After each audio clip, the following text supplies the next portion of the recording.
Picture this. It's 1908 and the Olympic Games are in full swing in London. Athletes from around the world have gathered, the ceremonies have begun, and everyone's ready for the competition of a lifetime. But wait, where are the Russians? Well, here's where things get interesting.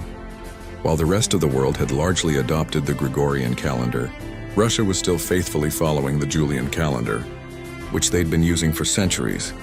Now you might think, how big of a difference could that really make? Well, as it turns out, quite a big one. The Julian calendar, created under Julius Caesar, was actually running about 13 days behind the Gregorian calendar by the early 20th century.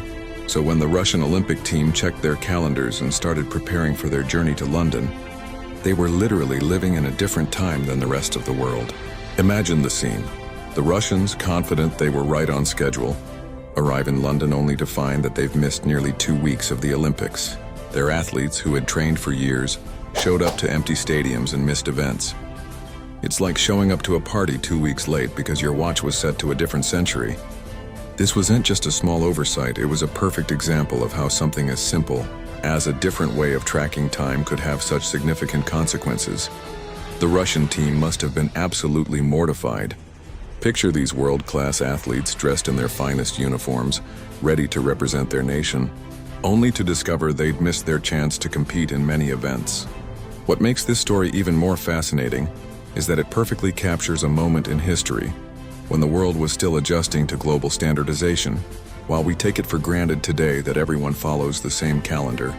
Back then, these kinds of cultural differences could lead to some pretty remarkable misunderstandings. Russia finally adopted the Gregorian calendar after the Russian Revolution in 1917. But this Olympic mishap remains one of the most amusing examples of calendar confusion in modern history. It's a reminder that sometimes being fashionably late isn't always fashionable, especially when you're late to the Olympics.